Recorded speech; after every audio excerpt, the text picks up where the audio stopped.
Please join me in Gassho. When we say Namo Amida Butsu, the countless Buddhas through the 10 quarters surrounding us 100-fold, 1,000-fold, rejoice in and protect us. Namo Amida Butsu. Namo Amida Butsu. Namo Amida Butsu. Namo Amida Butsu. Namo Amida Butsu. Namo Amida Butsu.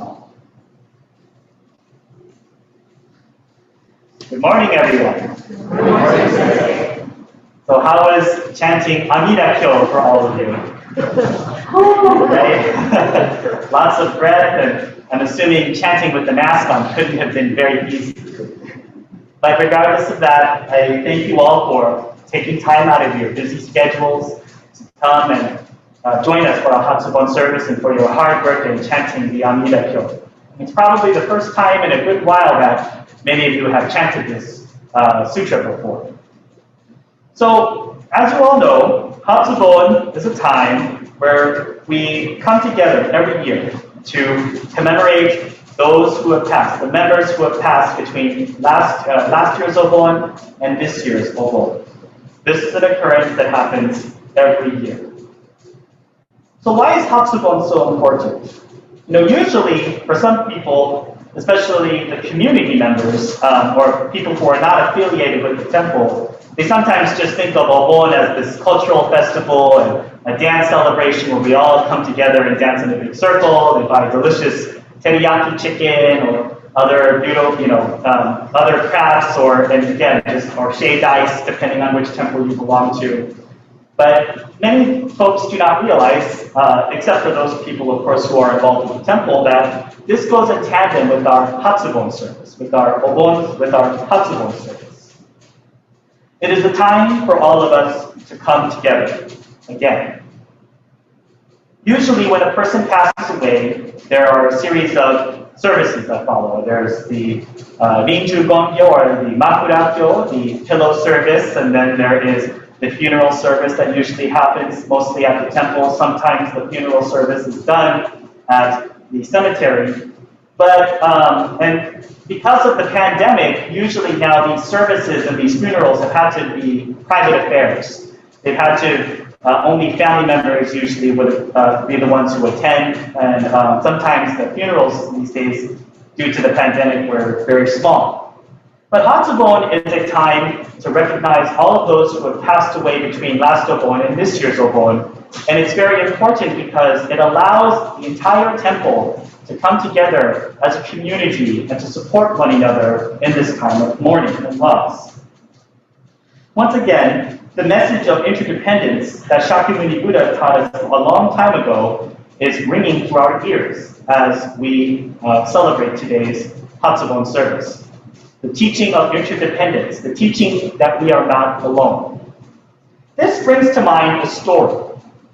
How many of you in the congregation have heard the story of Kisa Gotami? Kisa Gotami. Okay, I see Donna's nodding her head and Cindy's raising her hand. So I'm glad, because this means that this story will not be a repeat for those of you who are in attendance today. So for those of you who do know the story, apologies, but this might be a repeat. Now, during Shakyamuni Buddha's time, Kisa Gotami was a mother. And she experienced something that no mother should ever have to experience. She experienced something very devastating. She experienced the death of her son. She was so grief-stricken by this. She was so upset and very sad, and rightly so. No parent should ever have to bury their child. Out of options and just filled with hopelessness, she came in front of the Buddha. She came to the Buddha for guidance. And she said, Buddha, you are the all-seeing and the all-knowing one. Please cure my son of his death. Please resurrect my son. Please make it so my son is not dead. And Shakyamuni Buddha looked at Kisa Gotami, and after looking at her for a long time, said, I can do this.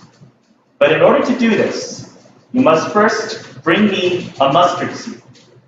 You must first bring me a mustard seed. And this mustard seed should not be just any mustard seed.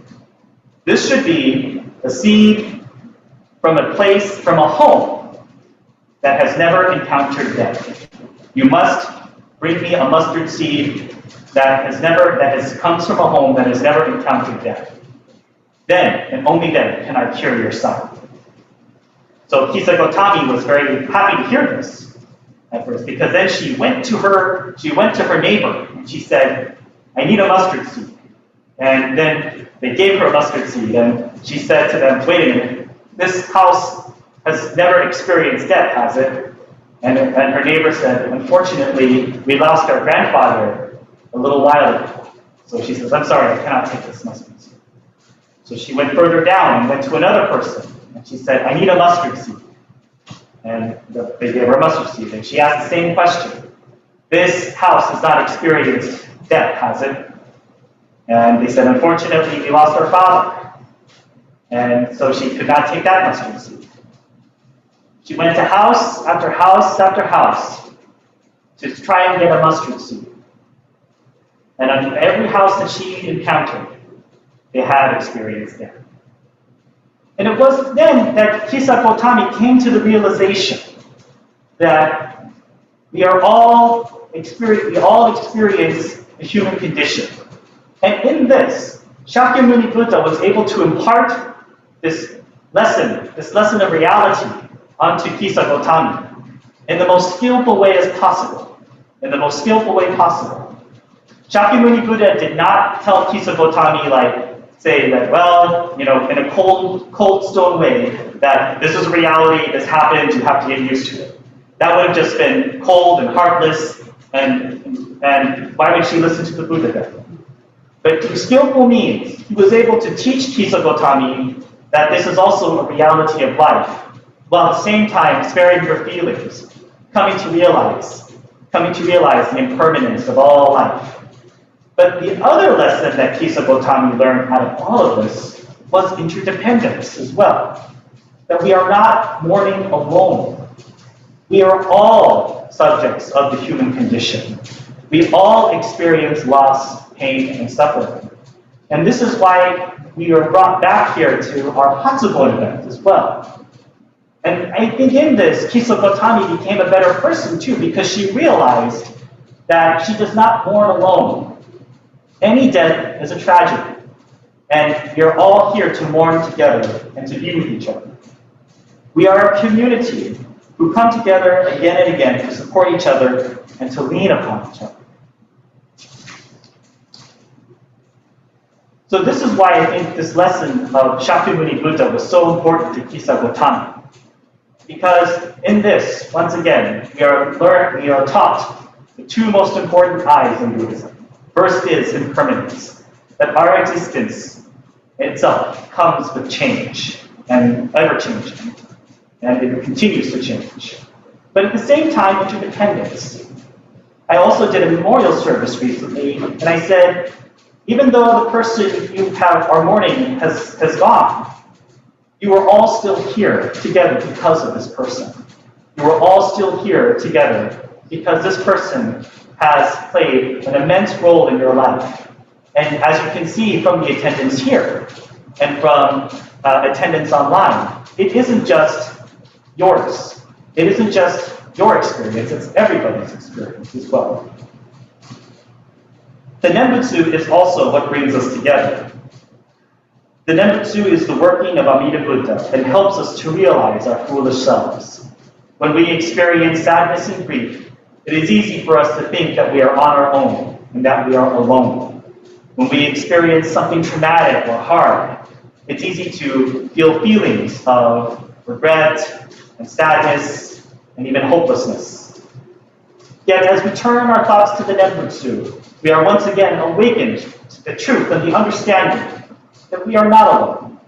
That Amida Buddha's wisdom and compassion, Amida Buddha's light, still continues to shine upon us, regardless of where we are, regardless of our failures, regardless of our triumphs.